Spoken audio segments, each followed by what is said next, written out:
Where do you see yourself in 5 years? How the heck am I supposed to know?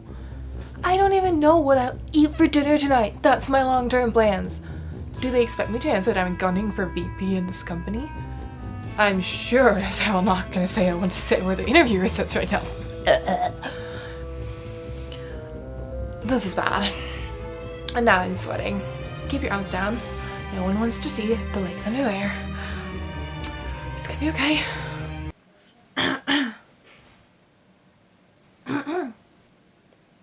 What? Yeah, sorry, can I just say something? Uh-huh. Let's, take a break and, thanks.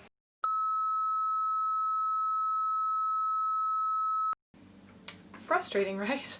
It's pretty hard to know what you're going to be doing in the next half a decade when 5 months ago we didn't know what work would look like today, which is, well, this. Regardless, if someone still wants to test if your Hogwarts letter came through and if you excelled in divination and clairvoyance, here's what I've learned about answering this question honestly. Spoiler alert, I don't know where I want to be in 5 years either, and I'm just gonna use my own career as a baseline for how I think this question can actually be answered thoughtfully and truthfully. I'm gonna be giving some hints along the way, and if at any point you think you know what I'm going to say about answering this question at the end, leave a comment down below and take a guess. Anyway, here's the thing.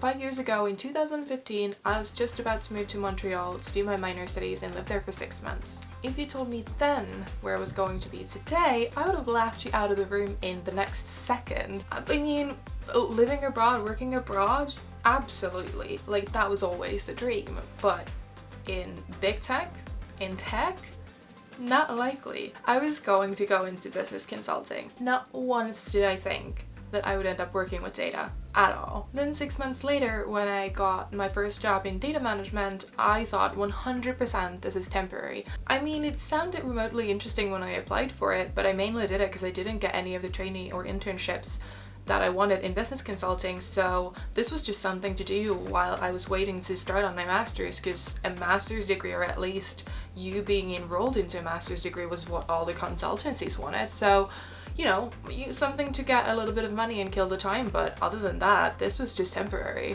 My whole logic for going into consulting was because I love working with projects and I really enjoy developing processes and improving operations, and it makes sense, right? Like, that's a lot of what consulting focuses on. Then I was doing it. I was in this job and I was improving processes every day through data management, and I was a bit confused. And this should be your first clue. I wasn't sure how I ended up here, if this was what I wanted to do, but I liked the work. And so I stuck around for about a year until it finally happened.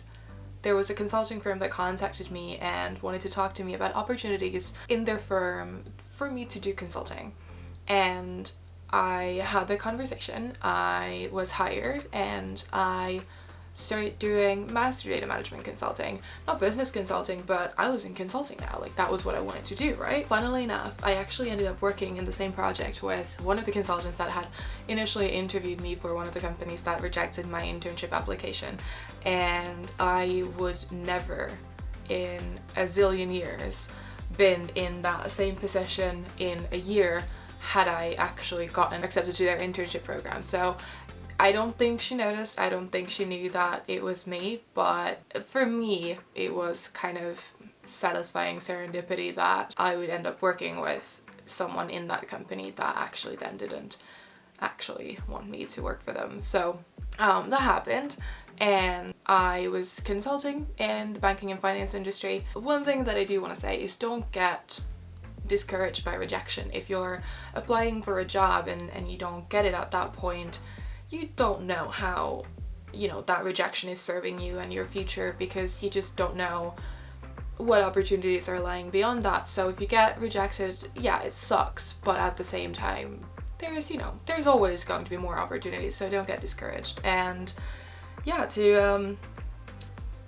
then look at where I ended up is a realization that, yeah, I don't like consulting that much. And don't get me wrong, I loved the company. The consulting firm that I was part of was absolutely wonderful. The people were great and we had so much fun. But the thing was that I was at an organization that I wasn't officially a part of, and I didn't spend as much time like in my own company to actually improve a lot of things within my own consulting firm. But at the same time, my main job was obviously to serve a client company, and in that company I had a very limited capacity to actually affect change because I worked in the scope of my project and I didn't own the results and I couldn't be there for the long-term development, and that just didn't sit well with me. Like, I realized that I enjoy being a part of a company's long-term development and growth and seeing my impact over time. And in consulting, that's usually not the case. You have a project scope that you work with for a certain period of time, and in many cases it's actually quite short, and then you move on to the next one, and that wasn't me. And that's your second clue.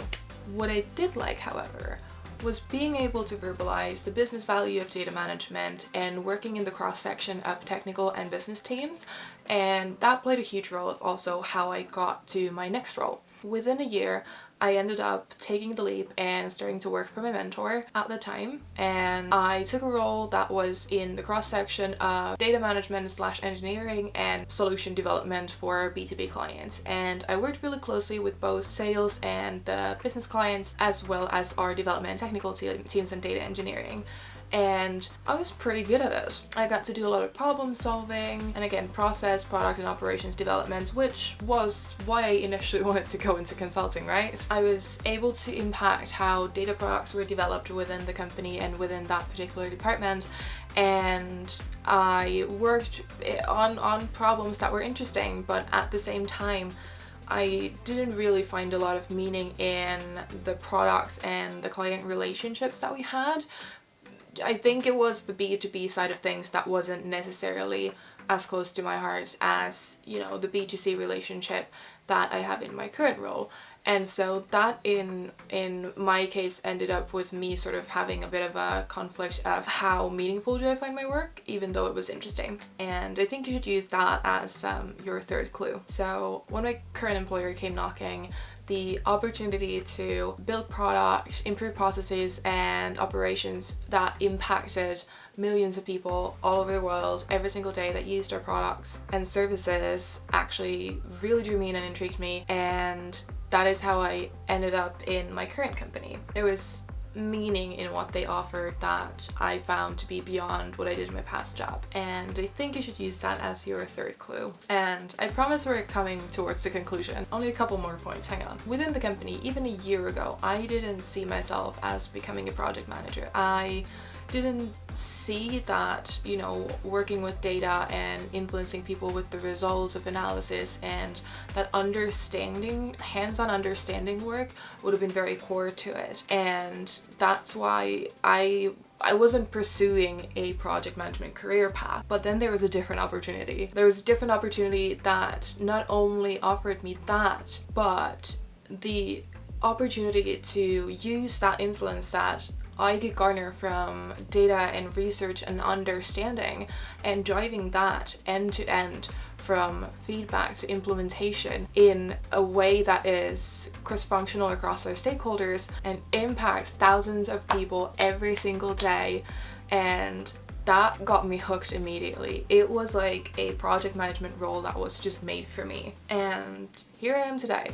I don't know if at this point you already know what I'm about to say about answering this question, but if you have an idea or a guess, leave a comment down below and we'll get right to it. My career path has not been in any way predictable. I still think that in every single time that I have managed to change jobs, I've learned something about the work that I want to do and the work that I don't want to do. And I think that should be the crux of your answer. The question essentially should not be where do you want to be in 5 years. The question should be what do you want to be doing and how do you want to be doing it in 5 years? Because, you know, If things are going as they are and 2020 is the new Black Mirror, in 5 years, Lord knows where we're going to be. It could be the first data analyst on Mars if Elon Musk gets his way. So to give a thoughtful answer to this, focus on what you've learned about what you want to do for work in your past roles. Emphasize what you've learned and how that reflects in your, future plans and what strengths you'd like to utilize and how you'd like to be working. Personally, I tend to preface this question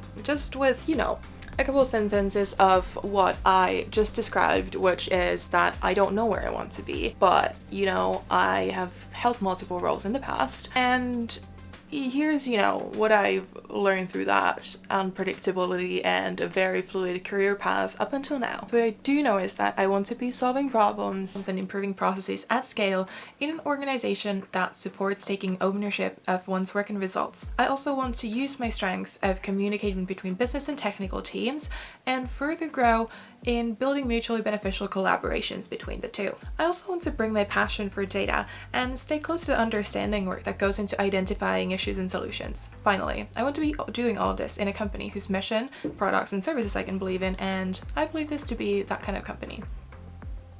Good job!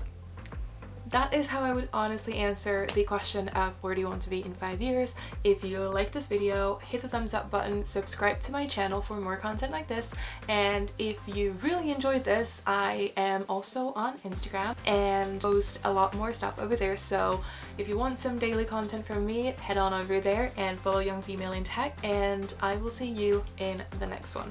Cheers!